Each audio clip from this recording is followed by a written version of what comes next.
Lo khulumayo Anele Mthembu ngiyinyanga. So sihambe sifuna ukwazi ukuthi umphakathi ucabangani ngomnyaka. Umphakathi yiphi imibuzo onayo uma ungakwazi ukufinyelela kithi noma kulaba angazi ukufinyelela kithi. So sishutha i-video ye-YouTube. Angazi abafowethu noma mhlawumbe kukhona yena abangafisa ukukubuza randomly nje noma ngabe yini wake wayicabanga noma ufisa ukuyibuza. With regards to umnyanga,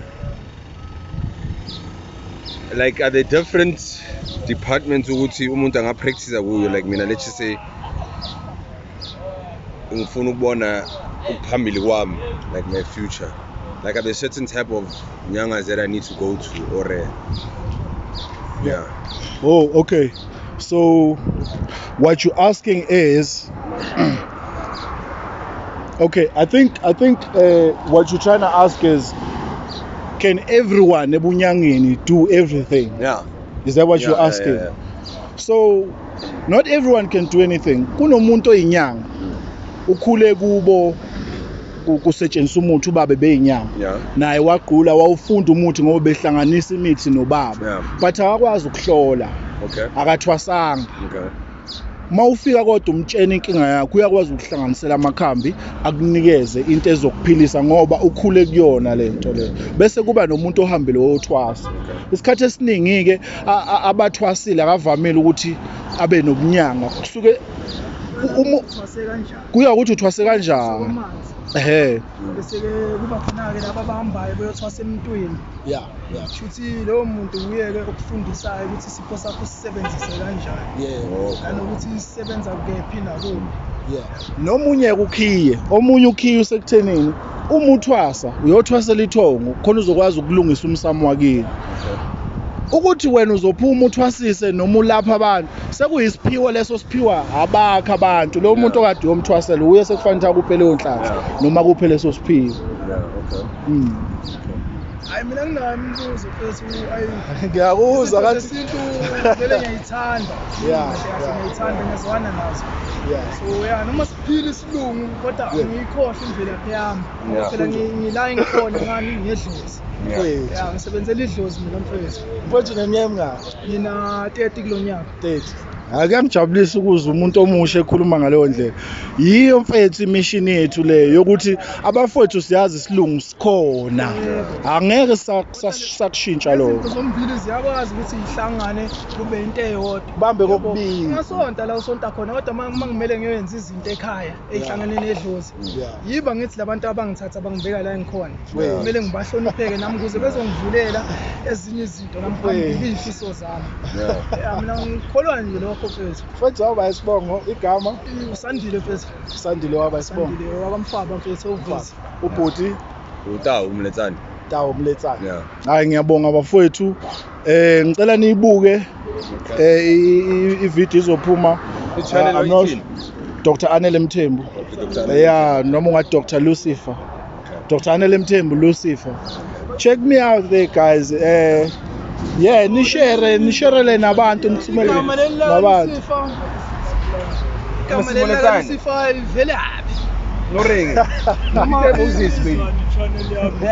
Noma wena uma uyichaza ngendlela yakho le gama Lucifer. Michael. Okay, so Emmanuel. Igama elithi Lucifer ngaliphiwa abantu engibalaphayo ngenxa yezinto mhlawumbe ababeyibona noma zenzeka empilweni zabo base bengipha lelo gama lathi nguLucifer.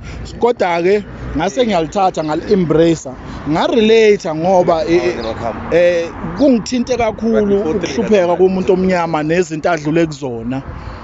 I relate to Lucifer as a black person to a white person. Ngoba he's been crucified but he's not been there to explain his story, and that's what happens ngomuntu omnyama. Mawumnyama nje. But also the meaning behind his name. It's the light. It's the light bringer. Exactly. Ukukhanya ebantwini. Ngicela ubatshele mfethu. So vele uletha ukukhanya umfethu. Dr. Anele uletha ukukhanya yikho ke uLucifer. Salute, ngiyabonga bafethu, ngiyabonga Izinto bafethu. kumele uzazi uyi-understande ngendlela yakho Yeah, ukuthi yeah. utshelwe abanye abantu. Exactly, asifunde ukuzenzela i-research yethu. Before Yeah. uthathe into uthi hayi Mm. ngoba kuthiwa inje kushuthi vele inje. Vele kunjalo ngoba uyifunde eBhayibhelini. Yabo. So, okay nje, ngithi kubuze mina umbuzo, what do you guys think ngeBhayibheli? I'll let you answer first. What do you think about the Bible, man?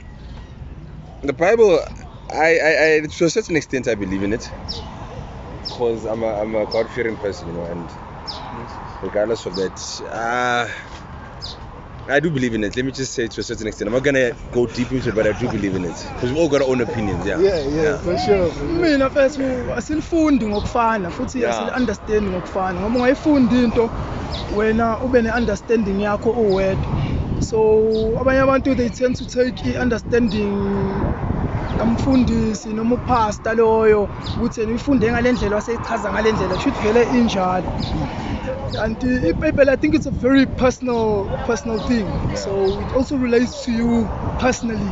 Yeah. So now ngendlela osifunda ngayo leso scripture and your understanding might not be the same as Eskaba for now. So kumina it's all about your understanding, your perspective. Bible is meant to, it's the same as uNkulunkulu. We have a personal relationship noNkulunkulu. Omunye umuntu angakutshela ukuthi uma uphuza ubhiya inkingi uNkulunkulu ayifuni leyo nto. Kodwa uJesu yena washintsha amanzi kwaba iwayini. Uyabona ukuthi iya contradict leyo nto. Yeah. Ekutshele ngokuthi ayinsango irong, yet the Bible mentions the holy herb. Yeah. Yabona mfethu, it's a sense of meditation. Weed is a sense of meditation depending on how you use it as well. Kodwa liyasho futhi iBhayibheli ukuthi overindulging turns to gluttony, it's greed. So that's a sin in itself.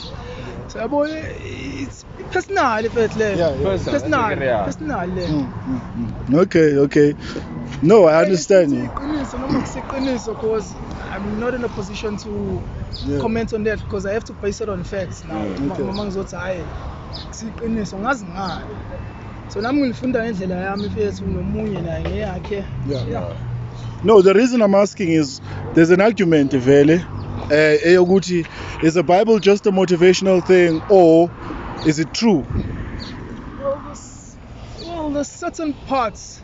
Well, I think in regards to commandments and the fruits that the Bible speaks of, that's just the way you should be living your life.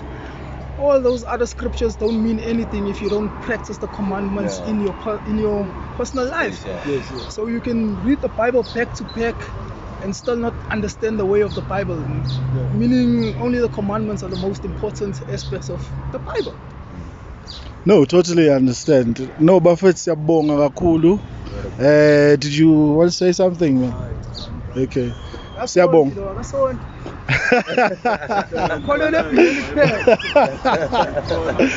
Yeah. No, bafethu siyabonga kakhulu bafethu. Actually, this is our first time senza i-video ekanje going out. So thanks a lot bafethu. Nisifisela inhlanhla bafethu. Umuntu omnyama hlezi ngimfisela ukukhanya mfethu. Praise. Hlezi ngimfisela ukukhanya umuntu ofana nami skin color.